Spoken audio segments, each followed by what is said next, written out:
ఈరోజు కూటమి పాలన చూస్తూ ఉంటే రైతుల పరిస్థితి తిరోగమనంలో సాగుతున్నట్టు కనిపిస్తూ ఉంది. అంటే వాళ్ళు చెప్పే మాటలకి ఇక్కడ ఉండే వాస్తవ పరిస్థితులకి ఏమాత్రం పొందడం లేకోకుండా ఈరోజు ఈ పాలన చూస్తూ ఉన్నాం.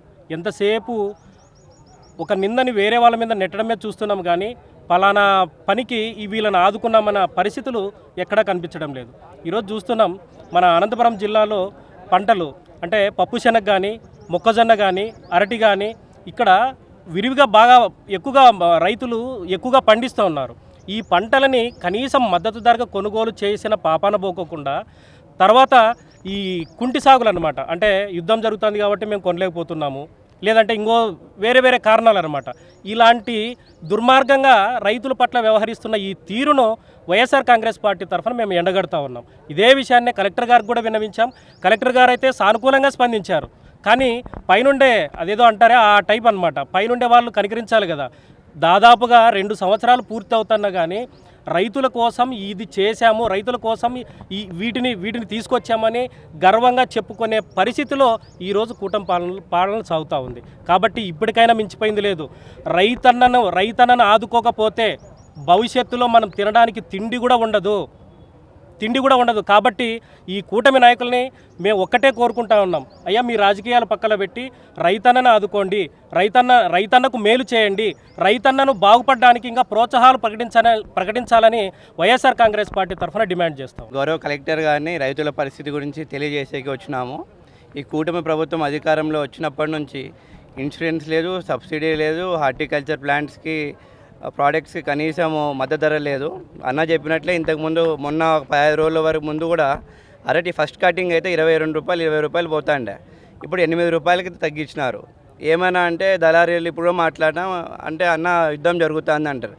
రైతులకి నిరంతరం యుద్ధం చేస్తున్నాం, ఎరువుల కోసం యుద్ధం చేస్తున్నాం, పంటకి యుద్ధం చేస్తున్నాము, అన్నిటితో యుద్ధం చేస్తున్నారు రైతులు. దయచేసి గవర్నమెంట్ మేము కోరుకునేది ఏంటంటే మొక్కజొన్నకు కానీ, పప్పు శనగలకు కానీ, అరటికి కానీ దేనికి మద్దతు ధర లేదు. మనం చంద్రబాబు నాయుడు గారు మాట్లాడుతూ ముఖ్యమంత్రి గారు ఒక మాట అన్నారు, 15 లక్షల ఎకరాల హార్టికల్చర్ చేస్తాం. సార్ ముందు ఉన్నదాన్ని కాపాడుకోండి. దీన్నే మేము రైతాంగం ఇంకా హార్టికల్చర్ వద్దు, ఆ వ్యవసాయం వద్దు అనుకునే పరిస్థితికి వచ్చింది. కొత్తగా కాదు, ఉన్నదాన్ని కాపాడుకొని దయచేసి రైతులకు మద్దతు ధర కల్పియండి. ఏదన్నా ఇప్పుడు అదే కాదు, ఈవెన్ పౌల్ట్రీ రైతులు ఎవరెవరు పౌల్ట్రీ నడుపుతున్నారో వాళ్ళు కూడా గుడ్లు అమ్ముడుపోక ఇబ్బంది పడుతున్నారు.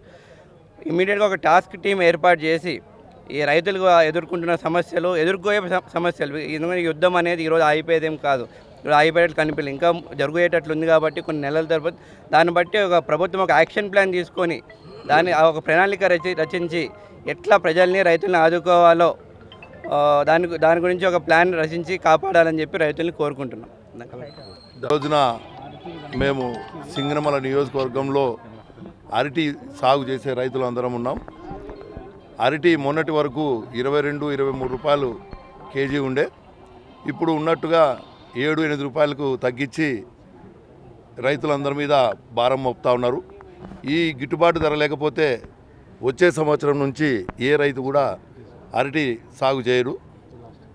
ఏం రేటు తగ్గుతూ ఉందని అందరూ అడుగుతూ ఉంటే ఉన్న గవర్నమెంట్ యుద్ధం జరుగుతోంది కాబట్టి అరటి దానిమ్మ రేటు తగ్గుతూ ఉన్నాయి, యుద్ధం ఆగిపోతే రేట్లు పెరుగుతాయి అంటూ ఉన్నారు. యుద్ధం ఆగేంత వరకు ఉంటే రైతు నెత్తిన గుండెలు వేసినట్లు అవుతుంది. వాళ్ళు అక్కడెక్కడో యుద్ధం చేస్తూ ఉన్నారేమో, ఇక్కడ యుద్ధం లేకపోయినా కూడా రైతుల్ని మీరే ఆత్మహత్యలు ప్రేరేపించేటట్లున్నారు. కాబట్టి మీరు ఇమీడియట్గా అరటి రైతుల్ని ఆదుకోవాలని, రైతుకు గిట్టుబాటు ధర కల్పించాలని మీ మూలకంగా మేము తెలియజేసుకుంటున్నాం.